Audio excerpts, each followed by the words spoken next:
wameafikiana kuhusu 95% kati yao. Eritrea imesema kitendo cha Israel kuitambua Somaliland kama nchi huru ni jitihada za makusudi za kuleta ukosefu wa utulivu na machafuko katika eneo hilo na maeneo mengine duniani. Eritrea imetoa wito kwa Baraza la Usalama la Umoja wa Mataifa na wanachama wake kuchukua hatua kali dhidi ya uamuzi huo. Kwingineko, kiongozi wa Korea Kaskazini Kim Jong-un amesimamia uzinduzi wa makombora ya masafa marefu ya kimkakati aina ya cruise siku ya Jumapili.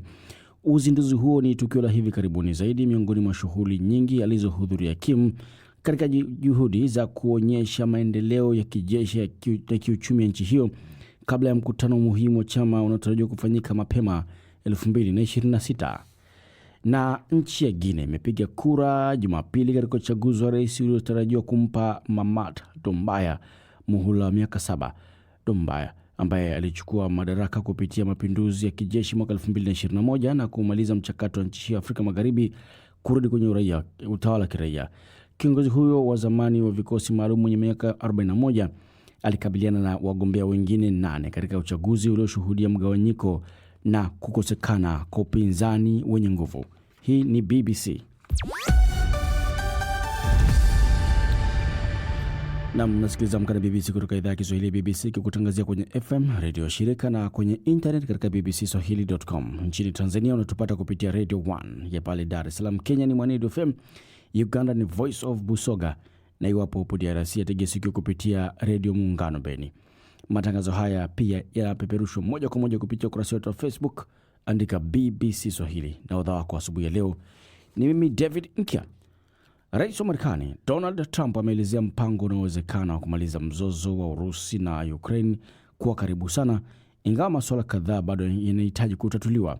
Katika mkutano huo uliofanyika huko Florida, viongozi hao wa Marekani na Ukraine wamesema kwamba wamejadili kuhusu dhamana ya usalama, huku Trump akiongeza kwamba wameafikiana kuhusu 95% kati yao.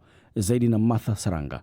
Zelensky anasema kwamba mpango wa amani wenye takriban vipengele 20 umekubaliwa kwa 90%, huku Trump akisema kuwa dhamana ya usalama kwa Ukraine iko karibu kukamilika kwa 95%. Hata hivyo, rais wa Marekani pia anasema bado kuna swala moja au mawili magumu zaidi yaliyosalia, huku swala la ardhi likiwa ndilo gumu zaidi. Katika maelezo yake ya ufafanuzi, Trump alisema kwamba swala la ardhi ni moja ya mambo magumu, lakini anaamini bado kutakuwa na suluhu na kwamba mazungumzo yanaendelea kuelekea mwelekeo sahihi. Na baadhi ya sehemu ya ardhi hiyo imechukuliwa, baadhi ya ardhi hiyo inaweza kunyakuliwa, lakini nyinginezo zaidi inaweza kuchukuliwa kipindi cha miezi kadhaa ijayo. Kwa hiyo ni bora ufanye makubaliano sasa. Angalia, nikwambie, wamekuwa wajasiri sana, walipigana sana na waliendelea kupigana sana na kusababisha uharibifu mkubwa, lakini Urusi ingependa kuona mwisho na Ukraine ingependa kuona, na nadhani ni wakati wa kumaliza.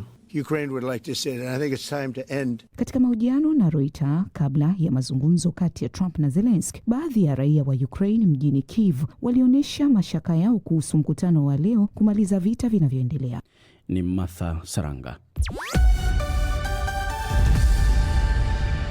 Kwingineko, Eritrea imesema kitendo cha Israel kuitambua Somaliland kama nchi huru ni jitihada za makusudi za kuleta ukosefu wa utulivu na mchakato katika eneo hilo na mengine duniani. Eritrea imetoa wito kwa Baraza la Usalama la Umoja wa Mataifa na wanachama wake kuchukua hatua kali. Katika taarifa iliyotolewa jana, Eritrea iliomba China ichukue jukumu, ikisema kwamba kuna mfanano wa wazi kati ya hali ya Somaliland na ile ya Taiwan. Katika ujumbe wake wa kwanza baada ya Israel kuitambua nchi hiyo, Rais Abdirahman Mohamed Abdullahi ameitambua Israel kama nchi ya kwanza kutambua rasmi Somaliland kwa taifa huru lenye mamlaka kamili. Ninatoa shukrani zangu za dhati kwa taifa la Israeli. Nina furaha ya ajabu leo. Tangazo la kihistoria la kuitambua Somaliland leo na siku zote zijazo zote za kihistoria za Jamhuri ya Somaliland baada ya zaidi ya miongo mitatu ya serikali ya amani ya Somaliland. Somaliland imepokea utambulisho wake rasmi kimataifa kama taifa huru linalojitegemea. Na aidha, Jumuiya ya Afrika Mashariki imeungana na msimamo mmoja wa Afrika na kuhimiza kuheshimu uhuru na mamlaka ya Somalia. Msikilizaji, katika kuelekea mchezo wa mwisho wa hatua ya makundi ya michuano kombe la mataifa ya Afrika AFCON, winga wa Taifa Stars ya Tanzania huyu Simon Msuva ameambia BBC kwamba wao kama wachezaji bado wana imani ya kufanya vizuri katika mchezo wao dhidi ya Tunisia. Mwandishi wa BBC Omar Mkambara ambaye yupo pale Rabat nchini Morocco alizungumza na Msuva ambaye anaanza kuelezea furaha yake ya kuwa mchezaji bora na mfungaji wa bao la Stars walipocheza na Uganda. Kwanza ni kitu cha furaha kwa upande wangu.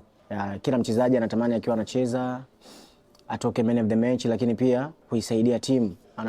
Paka unatoka man of the match maana umeisaidia timu kwa kiasi kikubwa. Kwa hiyo mimi kwangu nimefurahi, na kwangu mimi ni mara yangu ya kwanza kwenye haya mashindano toka yameanzishwa.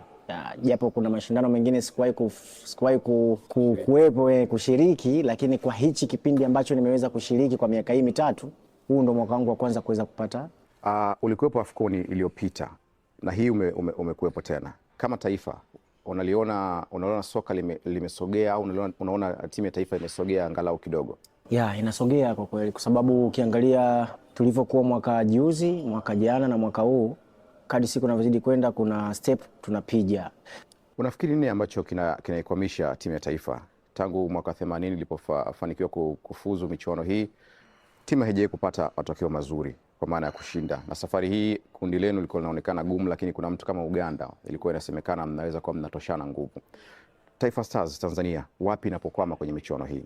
Mimi nafikiri hakuna tunapokwama, ila ni kwa sababu tu ya kila timu inajiandaa kwa upande wake. Kila timu inajiandaa kwa upande wake, na kila timu inakuwa inakuja na approach yake. Kila mechi inakuwa na utofauti. Lakini mimi kwa uzoefu wangu mdogo, sio mkubwa sana wala sio mdogo sana, tunatamani sana wachezaji sisi kila mechi tunaoenda tushinde, lakini kinachotokea tunafungwa au tuna draw. Lakini I wish haya mashindano ambayo tunacheza, kwangu mimi kabla hatujamaliza hii mechi ya mwisho, na imani tutapata matokeo mazuri. Siahidi kwamba tutashinda, tutatoa draw, tutafungwa, lakini mimi kwa upande wangu nasema tutafanya vizuri. Na uendea mchezo na Tunisia, walishinda mechi ya kwanza dhidi ya Uganda, wakafungwa na timu ya taifa ya Nigeria katika mchezo wa pili.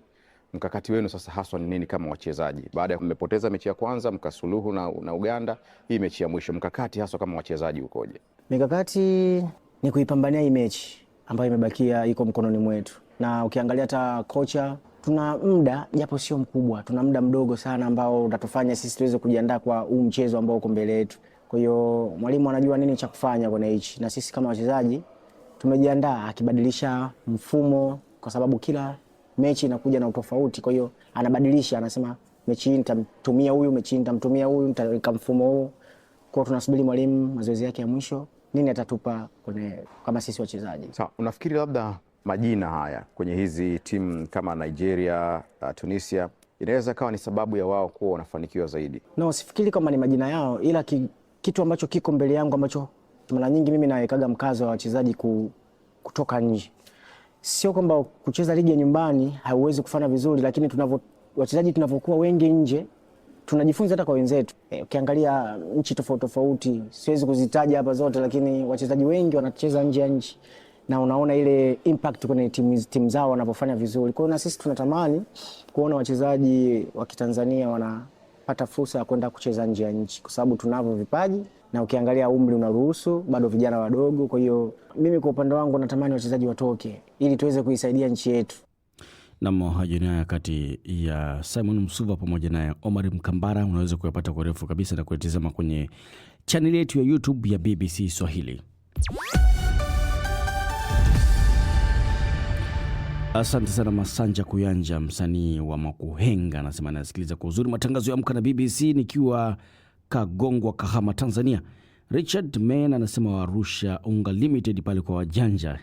BBC tunawasoma live kwa sauti ya juu kwa habari mbalimbali. Lakini Mudi Mabegi wa Kariakoo, mtaa wa Nyamwezi, Dar es Salaam, anasema ikiwa mzozo wa Urusi na Ukraine utakwisha, basi Rais Trump anapaswa kupewa tuzo ya heshima ya Nobel. Ni maoni yake haya. Lakini Michael John David anasema anaitakia kila laheri Taifa Stars zitakapocheza mchezo wake wa mwisho dhidi ya Tunisia. Na ujumbe mwingine ni Jafari Kopo wa Moshi, Tanzania, anasema anawapata vyema kabisa kutoka Moshi mjini hapa, na Nazareth Mhilela anasema Wairinga huyu Mfindi Nyololo, viongozi wakubwa wajadiliane vyema ili waweze kumaliza vita. Nikukaribisha vile vile kwenye ukurasa wetu wa BBC. Hapa taarifa nyingi zipo hapa, lakini tajiri na asiye na sauti jinsi Putin alivyoingiza vitani mabilionea wa Urusi. Pita pale uweze kufahamu ni kwa namna gani, lakini Zelensky asema Urusi haitaki amani ikijiandaa kukutana na Trump. Sasa msikilizaji, kutoka Asia kusini mashariki mwa Asia, bara la Ulaya hadi Afrika Mashariki, nguvu ya kizazi cha sasa cha vijana Generation Z ama Gen Z zimekuwa zikitikisa tawala mbalimbali na kuibua mijadala kuhusu haki za kijamii, nafasi za vijana katika siasa na mustakabali wa uchumi. Ndani ya mwaka 2025 pekee, kuanzia Januari hadi Septemba, maandamano yaliyopangwa na kizazi hiki yamekuwa yakionekana mara kwa mara, yakisababisha hata kujiuzulu kwa viongozi, kusitishwa kwa sera mbalimbali na kuibuka kwa mijadala mipya ya kitaifa, kama anavyoarifu hapa Bildini Waliaula. Mwaka wa 2025 utakumbukwa kama mwaka ambao vijana wa Gen Z walijitokeza wakajitambulisha kupitia maandamano na wakatambulika. Kutoka kwa barabara za mji wa Dar es Salaam hadi mji wa Dhaka, wimbi la maandamano lilivuma bara Asia na Afrika kupinga madaraka yaliyokuwa mamlakani, kutaka mabadiliko katika uongozi na uwajibikaji. Ilianza na kupinga mswada wa fedha nchini Kenya, ile ikakumbatiwa na vijana wengi kama njia ya kushinikiza serikali zao kuwasikiza na kufanya mabadiliko.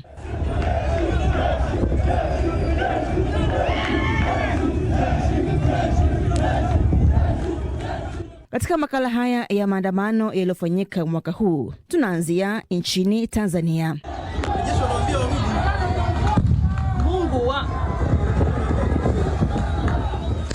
Taifa ambalo linajulikana kama kisiwa cha amani. Kwa miaka mingi Tanzania haijashuhudia vurugu, haswa maandamano ya kupinga serikali. Siasa zake zimekuwa tulivu na za kutabirika. Lakini mwaka wa 2025 hali imekuwa tofauti kwa taifa hilo.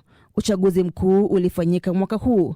Chama kikubwa cha upinzani Chadema, ikiongozwa na kiongozi wa upinzani Tundu Lissu, kilisusia uchaguzi huo kwa kutaka mageuzi yafanyike katika tume ya uchaguzi ya taifa hilo na kuanzisha msemo wa no reforms, no elections. Aliyekuwa mwenyekiti wetu wa chama taifa, Mheshimiwa Mbowe, alitoa tamko kwa wananchi wa Tanzania, na mwenyekiti wetu alisema kwamba kama utaratibu ndio huu, kama chaguzi zetu ndio hizi, basi jukumu lililopo mbele yetu la kwanza na kubwa kuliko mengine yote ni kujiandaa kupambana, kupigania tubadilishe mfumo wa uchaguzi. Bila mabadiliko hakuna uchaguzi.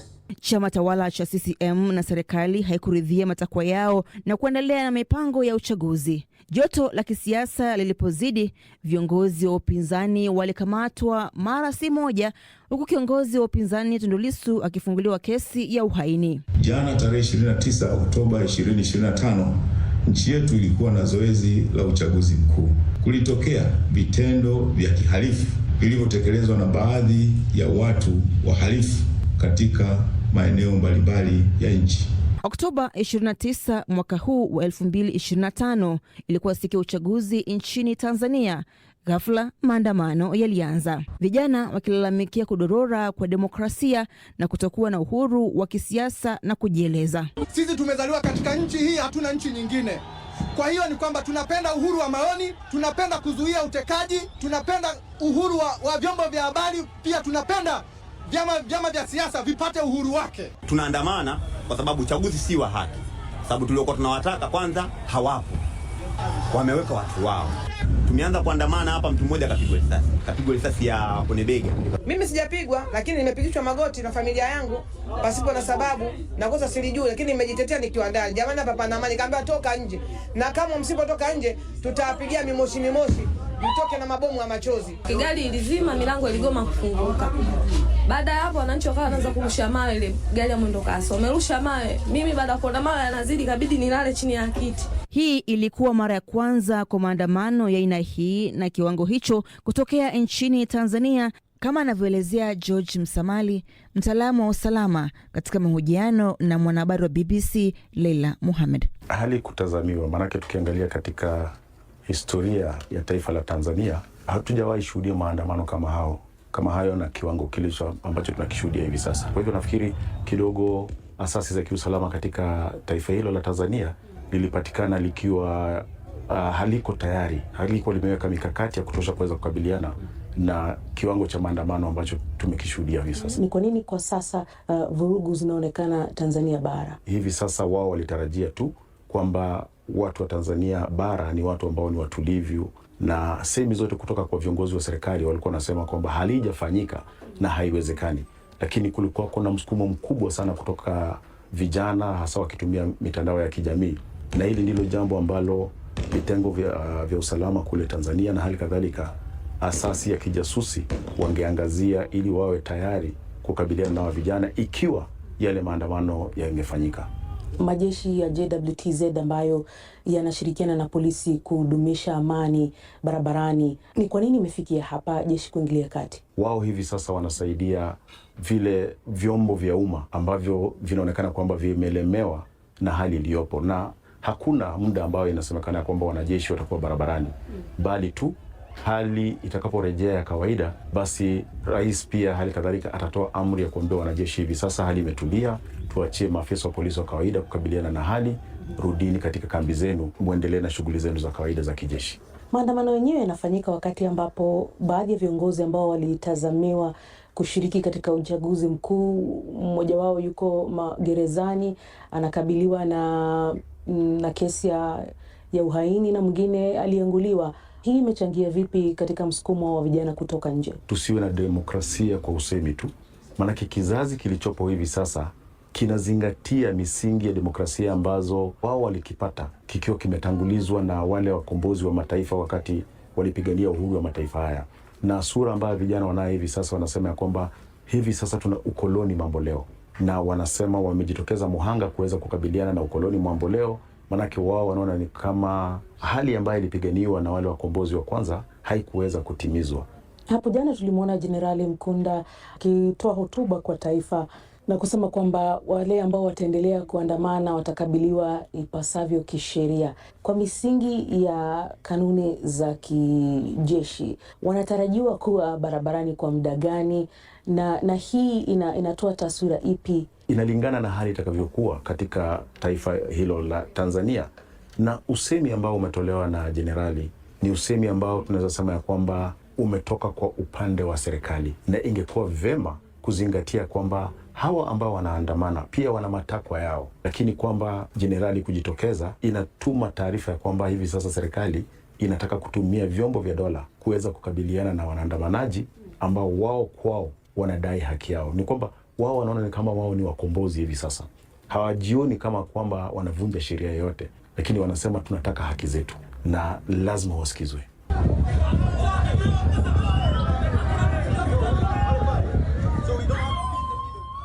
Ila serikali ya taifa hiyo ililaumu mataifa ya nje na watu kutoka nje kuwa ndio walichochea maandamano hayo kutokea. Wengi wasioitakia mema nchi yetu wanakereka na tambo zetu hizo za kwamba Watanzania sisi tuna umoja, tunakupendana, na popote tunapokutana la kwanza ni udugu kuliko mengine yote. Nakumbuka wakati mmoja katika ukumbi huu nilizungumza nikasema kwamba kuna watu wanakuja kutuchafulia amani, wameshaharibu wanakotoka, sasa wanataka kuchafua huko. Hilo nalo liliwakera, na labda pengine ndio hii kutuonesha kwamba hata na nyinyi sio wasafi pia. Vurugu zilizotokea tarehe 29 zikaendelea na 30 si desturi wala utamaduni wa Watanzania. Kila aliyeumia au kupoteza maisha ni Mtanzania mwenzetu.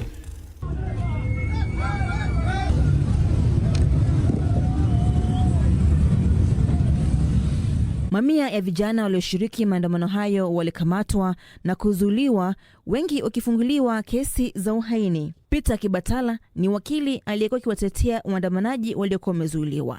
Kuna makundi matatu katika mahakama hii ambao wanashtakiwa na hayo mashtaka ya uhaini. Ni mazito. Sasa iwapo kweli matukio haya yanajitosheleza kubeba haiba ya uhaini, ni swala ambalo tutalichakata mbele ya safari. Baadaye Rais Samia Suluhu alitangaza msamaha kwa vijana waliokuwa wakizuiliwa. waliokamatwa na kushtakiwa kwa makosa ya uhaini hawakujua wanachokifanya. Nikiwa mama na mlezi wa taifa hili, ninavyoelekeza vyombo vya sheria na hasa ofisi ya mkurugenzi wa mashtaka kuangalia kiwango cha makosa yaliyofanywa na vijana wetu. Kwa wale ambao wanaonekana walifuata mkumbo na hawakudhamiria kufanya uhalifu, wawafutie makosa yao.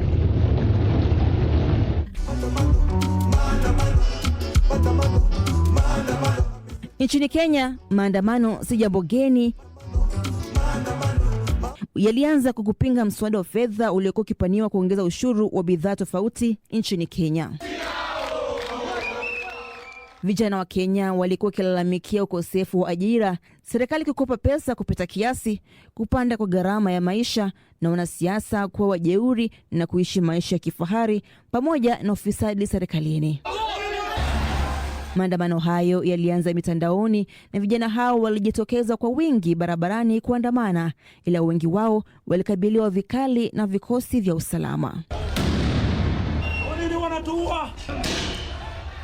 Wakati mmoja rais wa Kenya aliwaambia polisi kuwafyatulia risasi waandamanaji kwa mguu. So mtu ambaye anaenda kuchoma biashara ya mtu mwingine, anaenda kuchoma mali ya watu wengine, mtu kama huyo apigwe risasi miguu, aende hospitali, akienda kotini. Wasimuue, lakini wapige hii miguu ikunjike na aende hospitali, akienda kotini. Kwa hivyo askari wasipige wananchi risasi kuwaua.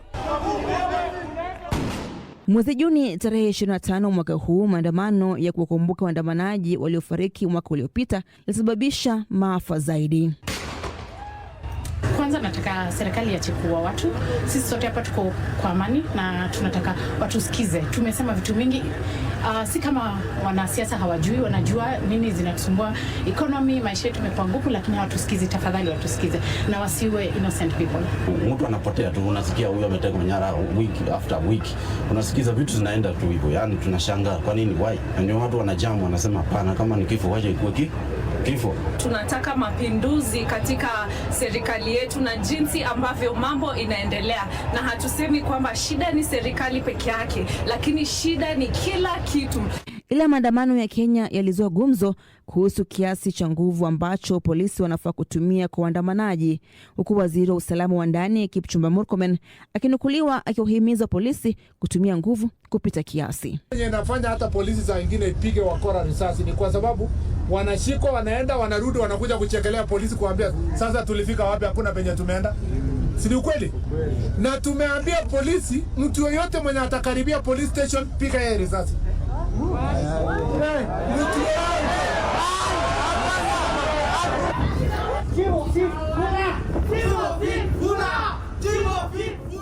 Nchini Madagascar, maandamano yalianza kutokana na huduma duni za umma, ukosefu wa maji, umeme, ufisadi na gharama ya juu ya maisha. Mji wa Antananarivo uligeuka kuwa sehemu ya makabiliano makali kati ya polisi na waandamanaji. Mwandishi wetu wa BBC Samia Wami alikuwa huko kipindi cha maandamano hayo na anatuelezea matakwa ya vijana hao hadi kumtaka aliyekuwa rais wa taifa hilo Andry Rajoelina kujiuzulu. Huko Madagascar, jenzi wamekerwa na kukatika kwa umeme na maji kusikoisha. Rais wao Andry Rajoelina aliitikia kilio chao na kuvunja serikali. Lakini hiyo haijatosha kuwatuliza vijana hao. Maandamano hayo yalidumu kwa wiki kadhaa na kusababisha vifo vya zaidi ya watu 22 huku mamia wengine kujeruhiwa kulingana na ripoti za Umoja wa Mataifa.